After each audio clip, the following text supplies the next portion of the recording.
Welcome to Understanding Project Management Discussions. My name is Dave Barrett, and my guest today is Ryan Boroumand. Our topic is risk planning. Ryan specializes in risk management and provides consulting services in this area. During our discussion, you'll hear his measured approach to risk as he describes how and why companies should employ sound risk management practices. Please welcome Ryan Boroumand.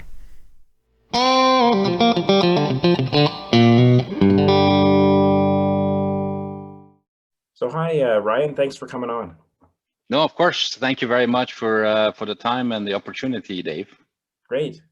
Okay, so we're going to talk about risk today, all things risk. And I have to say, before we get started, while I enjoy all areas of project management, all of the different knowledge areas are interesting and so on, I have a special, spot for a special feeling for risk, because I think it's so important. It's one of those things that I think is not always the best executed or done, but if you don't, it's a big sort of issue. So I'm looking forward to your thoughts on this. So my first question is some people you run into, people on projects or managers or business owners may say, hey, what do we want to, what's this risk stuff? Like, come on, let's just get going. If something comes up, we'll deal with it if it happens, but let's not waste time on this. So I guess, A, if you run into this,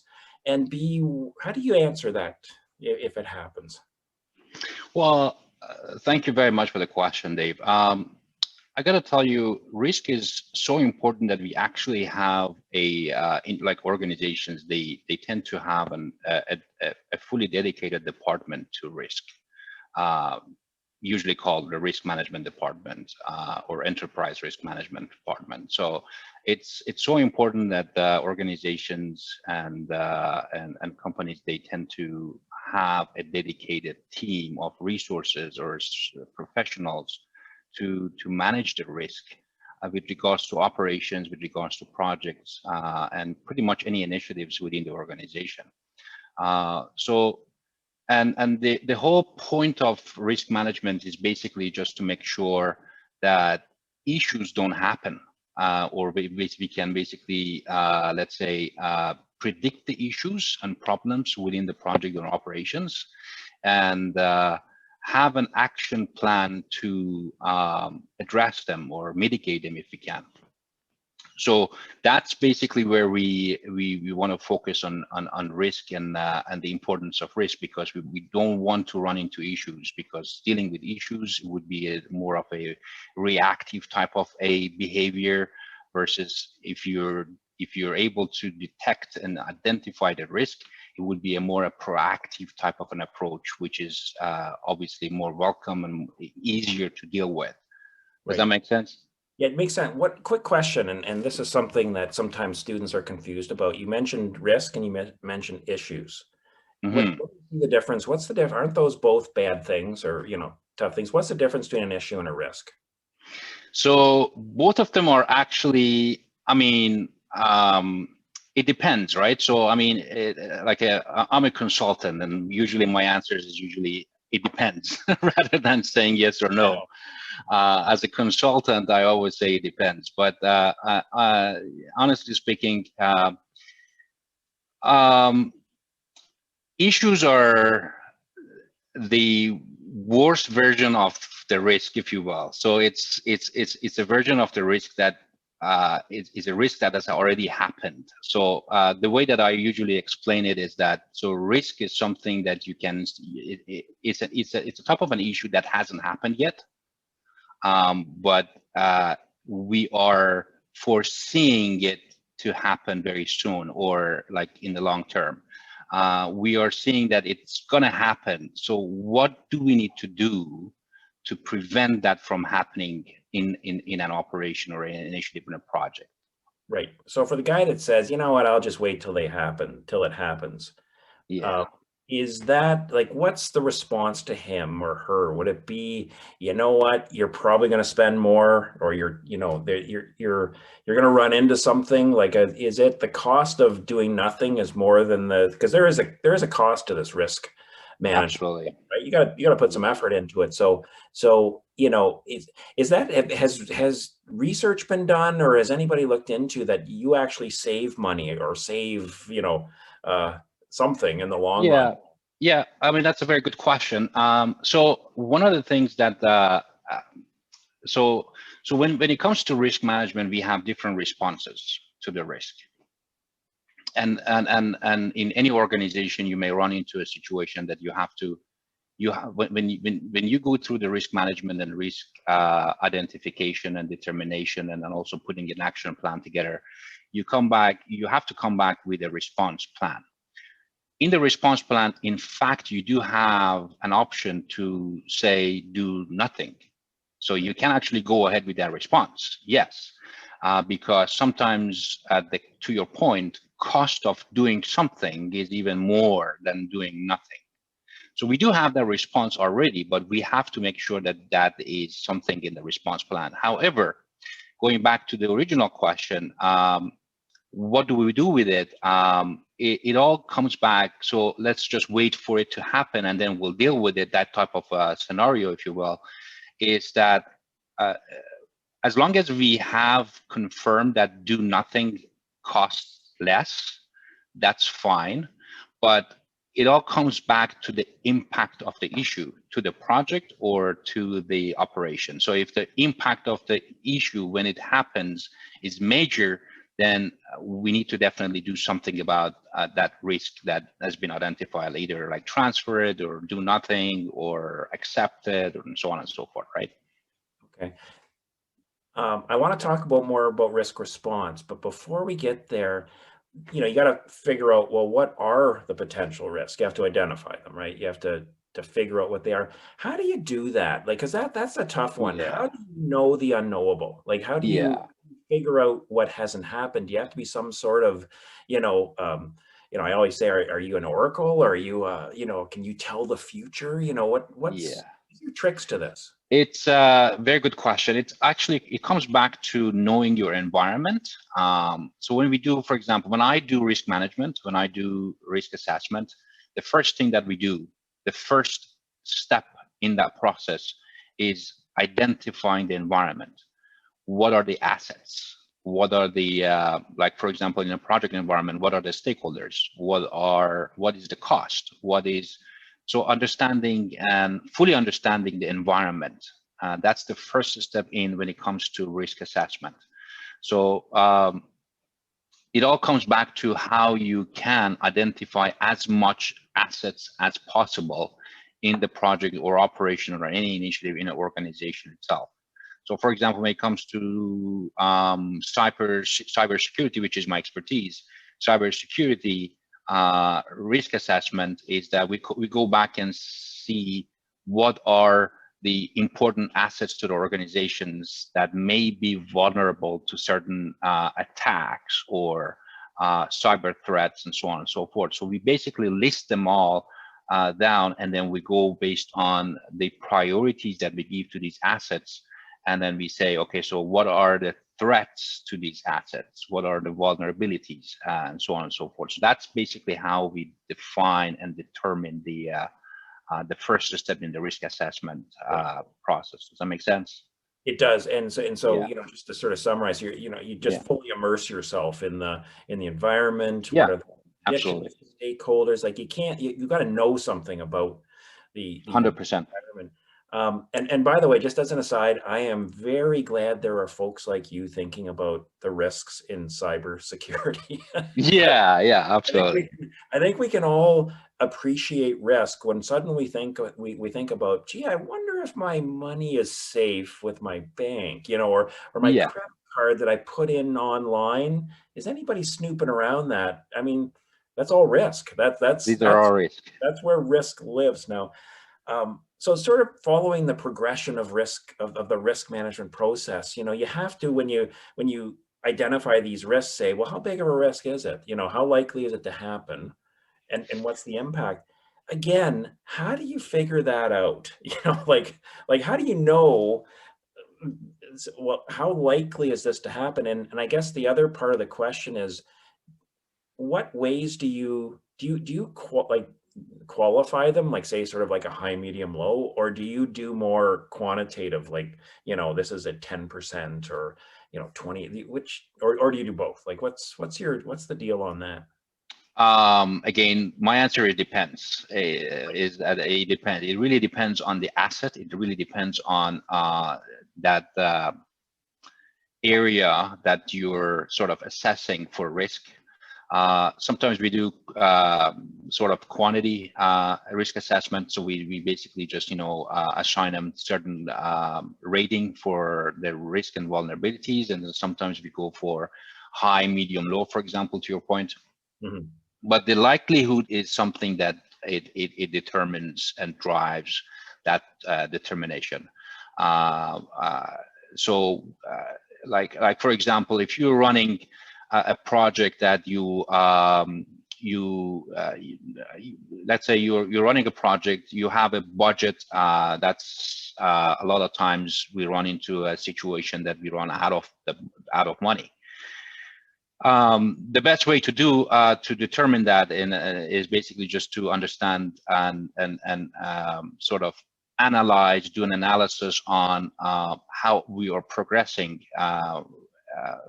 versus the budget that is actually being spent. And how do you do that? It's like one of the best tools is the EVM for that, right? So for you do your EVM stuff or earned value management stuff, and then you basically determine where you are from a progression perspective.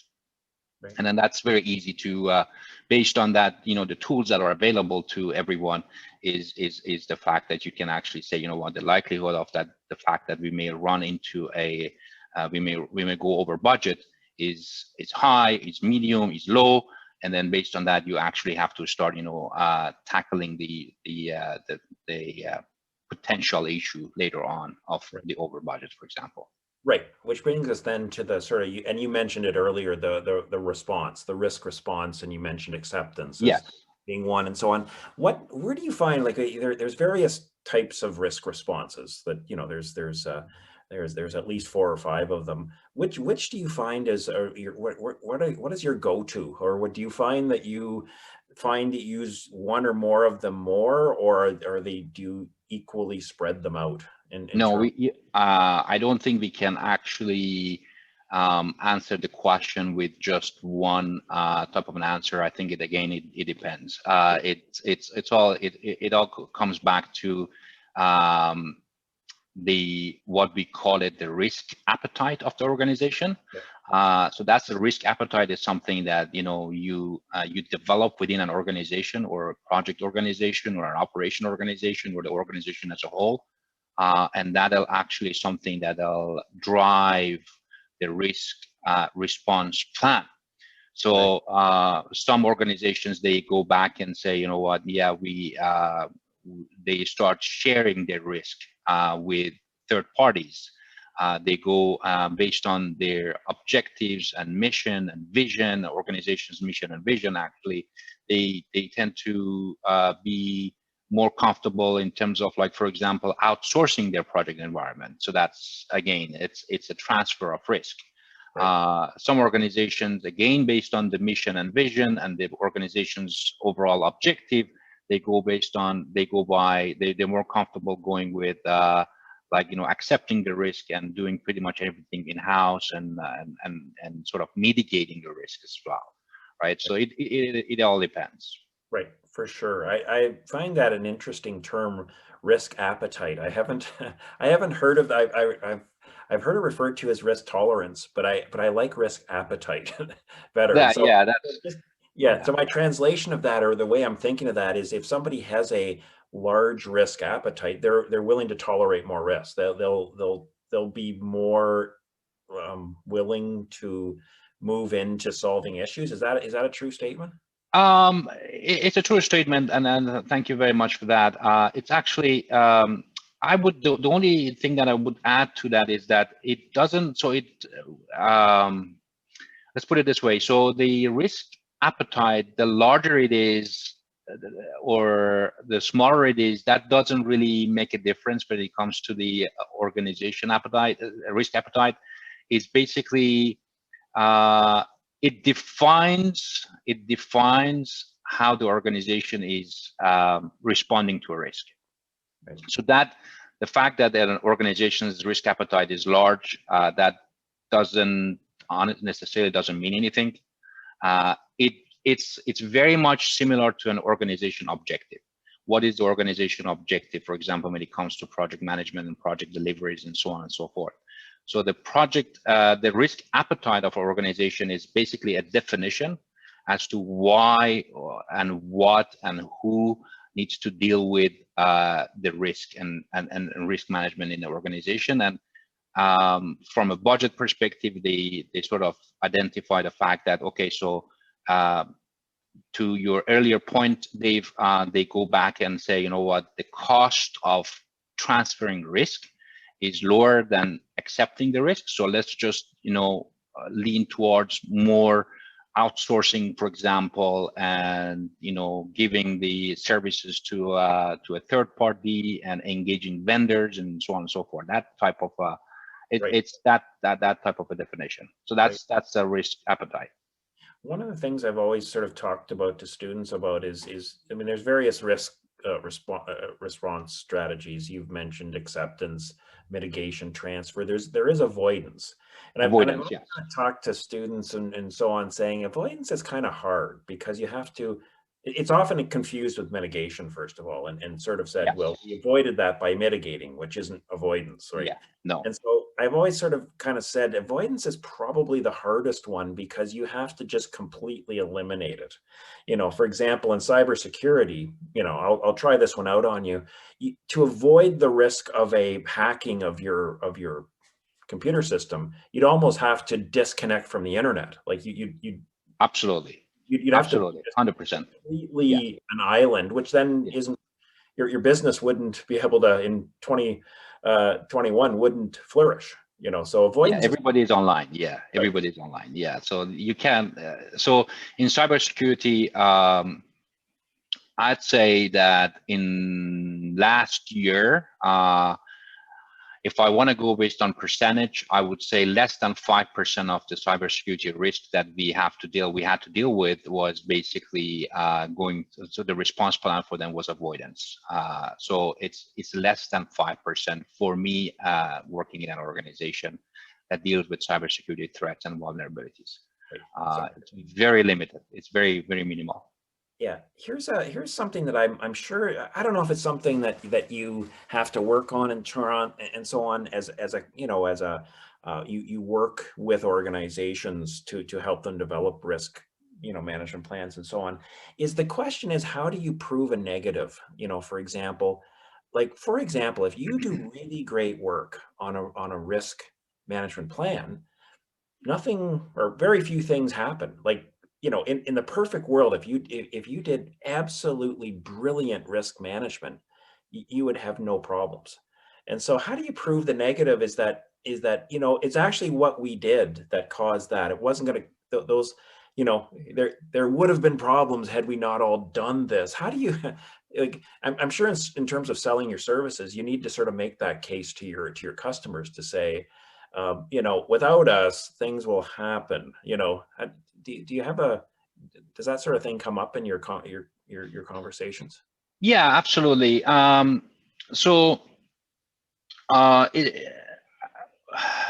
Risk management is not about, again, to your earlier point, it's not about avoiding the risk or issues. It's all about how well we can manage the risk and issues. When they happen, like especially when it comes to the issues when they happen. So risk management is not entirely about like avoiding issues. It's all about how well we manage the issues when they occur. Mm-hmm. And how well we are in terms of preparedness, how well we are in terms of, like, you know, running into an issue and managing the issue. I'll give you an example. A lot of organizations, so I'm actually from IT, background is IT, so I'll give you an IT example. You might have heard about, like, this terminology, it's called like disaster recovery, for example.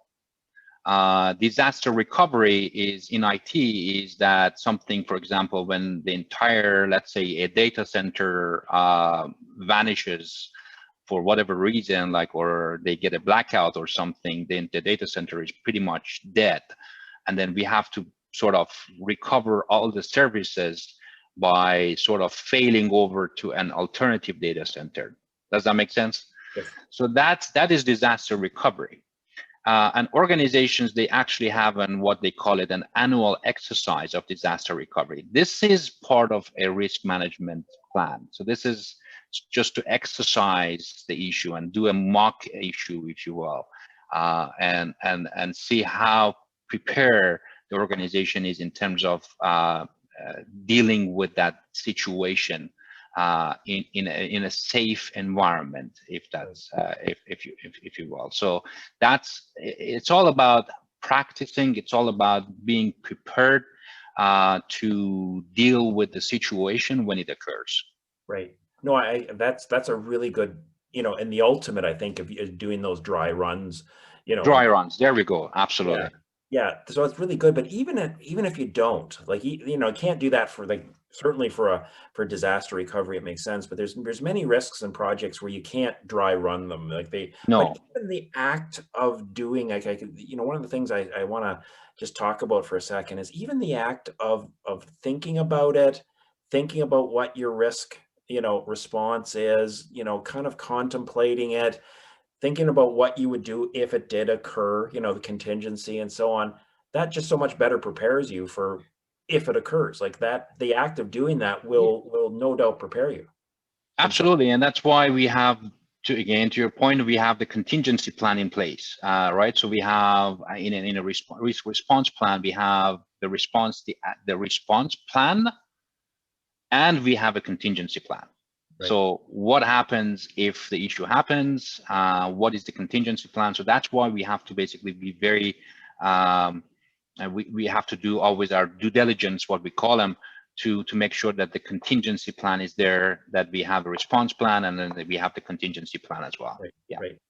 So one more question I've got for you is you mentioned before oftentimes organizations will have a department or an area dedicated to risk management. How does the project manager interact with that area? Like, does the project, like, if you're managing a project in an organization that has a risk management, department or person or team, do those folks come on to the project team, or do they consult with them, or is it just there's all, again, yeah, I'm going to say it depend.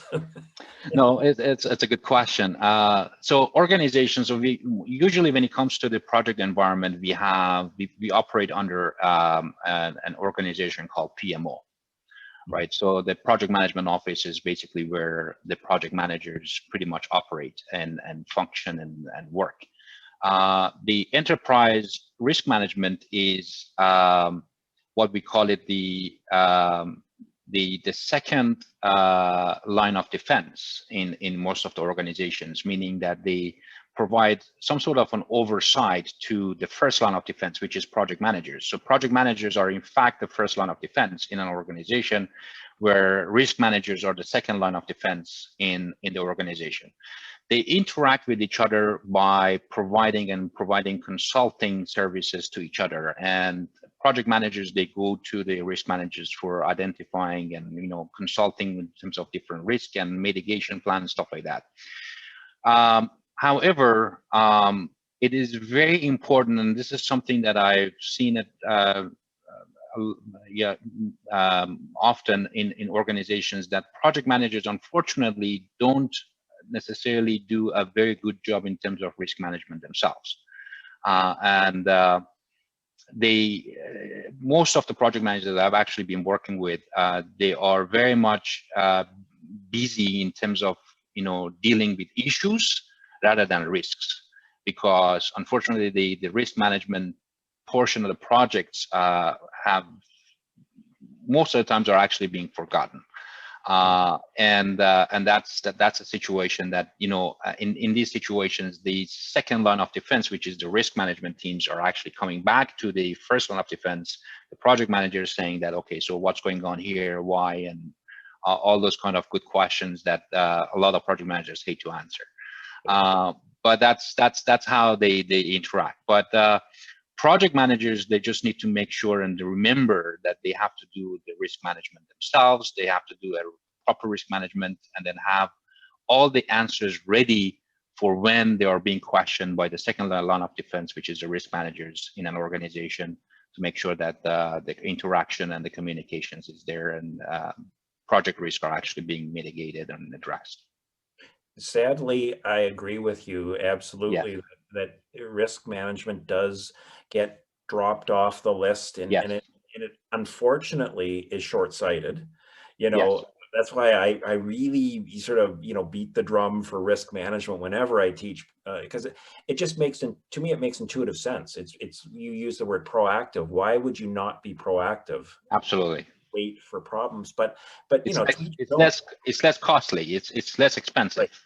right. But it's somewhat of a belief. It goes back to my question about proving the negative of, you have to believe that that is true in order to really buy in. And I remember reading a study, and I've kind of, it was from many years ago, where there was a study done of super project, like really successful super project managers, like that really did well. And there was a number of attributes, but one of the top 5 attributes was that they were natural risk managers.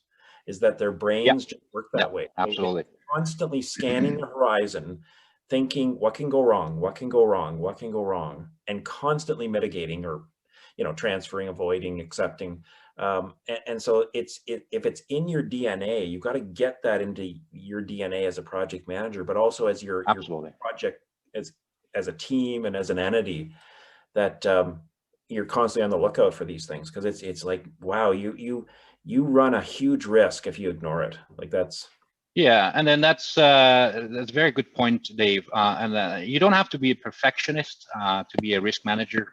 You basically need to be able to, and again, it's just a matter of, like, as I mentioned earlier, you just need to make sure that you understand your environment, the initiative, the deliverables, what needs to be delivered, time, all those good stuff about the triple constraints in the project.